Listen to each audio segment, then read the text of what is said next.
నమస్కారం కృష్ణారావు గారు. నమస్కారం. ఎన్నికల వాతావరణం చూస్తుంటే ఇటీవల హైదరాబాద్లోను ఆంధ్రాలోనూ వచ్చినటువంటి వర్ష బీభత్సంలాగా భయానక వాతావరణం మనకి గోచరిస్తోంది. అంటే అధికార పార్టీ వాళ్ళు, ప్రతిపక్షంలో వాళ్ళు ఒకళ్ళ మీద ఒకళ్ళు ఆరోపణలు చేసుకోవడము, తర్వాత ఈ ఒక ఫైనల్ స్టేజ్ కంటే ఈరోజు శుక్రవారం కాబట్టి 48 అవర్స్ బిఫోరు ఇంకా క్యాంపెయినింగ్ అదంతా ఉండదు, కొంచెము సర్దుబాటు అవుతుంది. అయితే ముఖ్యంగా మన తెలుగు రాష్ట్రాల్లో తెలంగాణలో పార్లమెంటరీ ఎలక్షన్స్, మరి ఆంధ్రాలో పార్లమెంటరీ అండ్ అసెంబ్లీ ఎలక్షన్స్కి సోమవారం నాడు ఎన్నికలు జరగబోతున్నాయి. సో ఈ న్యూస్ పేపర్స్ కానీ వీడిపాటు కానీ చూస్తే నిన్న దగ్గరగా చాలా పెద్ద మొత్తాన్ని లారీలో పైపుల్లో పెడితే పట్టుకోవడము ఇవన్నీ చూస్తూనే ఉన్నాం. అట్లాగే మరి అసలు ఈ వాతావరణం ఎట్లా ఉంది అని అంటే, అనేక మంది ఆంధ్రప్రదేశ్లో ఉండేవాళ్ళు తెలంగాణకు వలస వచ్చి ఇక్కడ ఉన్నారు. వీళ్ళు ఇక్కడి నుంచి అక్కడికి వెళ్ళి ఓటు వేయాలంటే బస్సులో టికెట్ దొరకట్లేదు, రైళ్ళన్నీ ఫుల్ అయిపోయాయి అన్నమాట.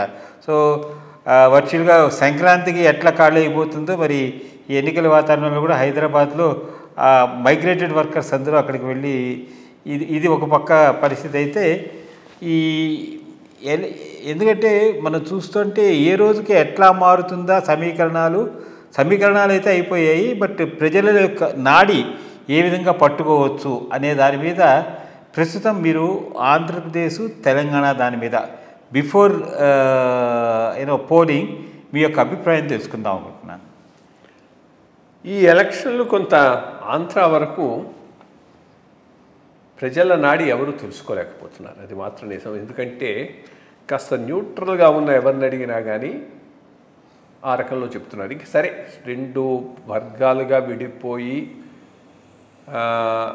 ఒకటి ఇది ఎల్లో టీము, రెండోది బ్లూ టీము, ఈ రెండు టీములు అయితే మాత్రం వాళ్ళకు వాళ్ళు 120 ఇచ్చేసుకుంటున్నారు. దాంట్లో ఏమీ ఇది లేదు. బట్ వాళ్ళని వదిలేసి జనరల్ పబ్లిక్లో న్యూట్రల్గా ఉన్న వాళ్ళని అడిగితే మాత్రం చెప్పలేమన్నది బాగా వినిపిస్తున్నది. బట్ ట్రెండ్స్లో కొంత అనలైజ్ చేస్తే ఈ ఇష్యూస్ కొంత బాగా ఎలక్షన్ ఎఫెక్ట్ చేయొచ్చు. ఫస్ట్ థింగ్, ఆఫ్ కోర్స్ చాలా క్లారిటీ ఉంది ఏంటంటే, ఉద్యోగస్తులు, అర్బన్ యూత్ ఈ ప్రభుత్వానికి పూర్తిగా వ్యతిరేకంగా ఉన్నారు. దాంట్లో ఎటువంటి డౌటు లేదు. మొన్న తీసుకున్న పోస్టల్ బ్యాలెటే ఒక రకంగా నిదర్శనం.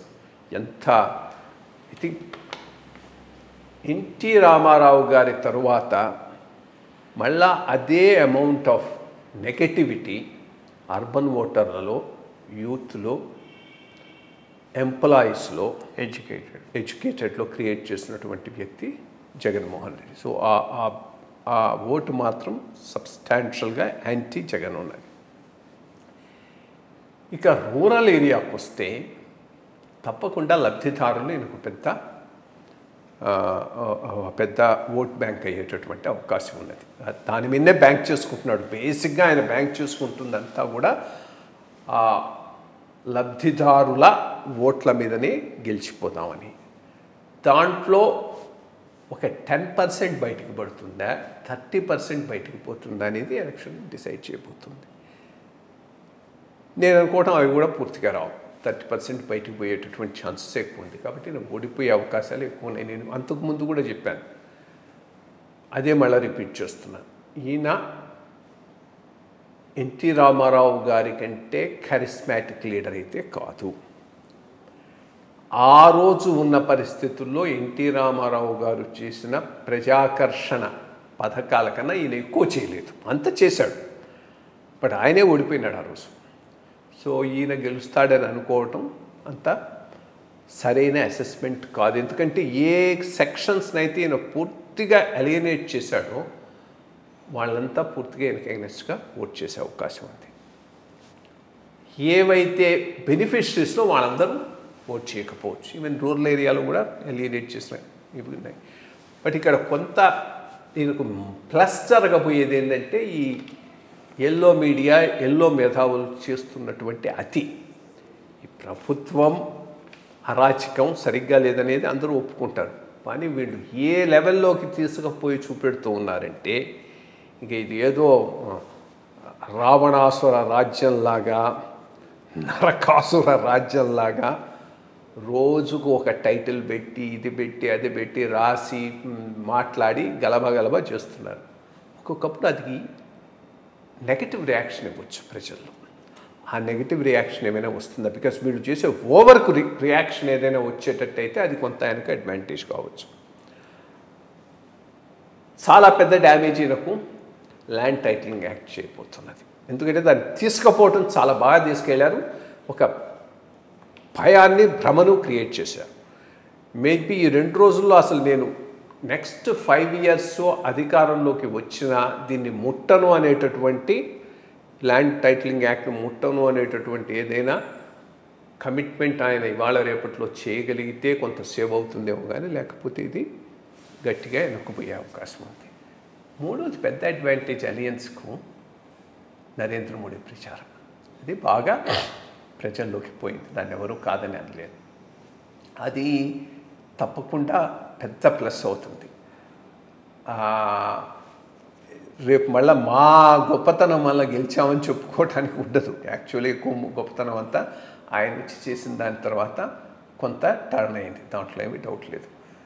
All these put together maybe 110 ఆ ప్రాంతాల్లో. ఎందుకంటే నేను ఎప్పుడు 90-95 కాకపోవచ్చనే అనుకుంటున్నా. బికాస్ అట్లా అనిపిస్తుంది, కానీ టైట్గా ఫైనల్గా ఏదో ఒకటి డెసిసివ్ వర్డిక్టే ఇస్తారు. 110 ప్రాంతంలో అలయన్స్ వచ్చేస్తుందని అనుకుంటున్నాను. మిగిలిన వాళ్ళకు ఉండొచ్చు. ఇది ఆంధ్ర పరిస్థితి. తెలంగాణకు వస్తే వేవ్ ఉన్నది, తప్పకుండా బీజేపీ వేవ్ ఉన్నది, దాన్ని ఎవరు కాదనలేరు. వీళ్ళ ప్రాబ్లం ఏంటంటే ఆర్గనైజేషనల్ బిల్టప్ సరిగ్గా ఉండుంటే 17కి 12, 13 వచ్చినా ఆశ్చర్యపోవటానికి అవసరం లేదు, అంత వేవ్ ఉన్నది. కానీ వీళ్ళ ఆర్గనైజేషనల్ స్ట్రక్చర్ సరిగ్గా లేకపోవటం, వేవ్ను ఓటింగ్లోకి మార్చుకోవటంలో కొంత విఫలం కావటం, కొన్ని చోట్ల క్యాండిడేట్స్ సరైన వాళ్ళు లేకపోవటం వల్ల కొంత ఫెయిల్ కావచ్చు. ఆ విషయంలో కాంగ్రెస్కు ఒక అడ్వాంటేజ్ ఉంది. కాంగ్రెస్ ఏంటంటే old party with deep rooted network. So ఆ నెట్వర్క్ అట్లాగే ఉంటుంది. దానివల్ల లబ్ధి పొందిన వాళ్ళు ఉన్నారు, తన్నుకుంటూనే ఉంటారు, ఒకటవుతూనే ఉంటారు. బట్ ఆ నెట్వర్క్ అనేది బాగా వాళ్ళకి అడ్వాంటేజ్ అయ్యేటటువంటి అవకాశం ఉంది. అది ఒకటి మాత్రం నిజం, ఈ ఎన్నికలు బీఆర్ఎస్కి చరమగీతం పాడబోతున్నాయి, దాంట్లో ఏమీ డౌట్ లేదు. ఇక నుంచి తెలంగాణలో కాంగ్రెస్ వర్సెస్ బీజేపీ అయ్యే పరిస్థితి మంచిది కూడా, దేశానికి కూడా. That's a good trend. Because 2 national parties స్టేట్లో ప్రధానమైన పాత్ర పోషించుకోవటం, స్వయంకృతాపరాధాల ద్వారా కేసీఆర్ గారు వాళ్ళ పార్టీ ఎలక్షన్స్ తర్వాత కనుమరుగవుతుందని నా అభిప్రాయం. సో ప్రీ ఎలక్షన్ అనాలిసిస్ అంటే ఇంక మనం చేయబోయేది ఓన్లీ ఎలక్షన్స్ అయిన తర్వాత ట్రెండ్స్ బట్టి మళ్ళీ చూసి రివ్యూ చేసుకున్నాం. చాలా మంచి విషయం చెప్పారు. నమస్కారం.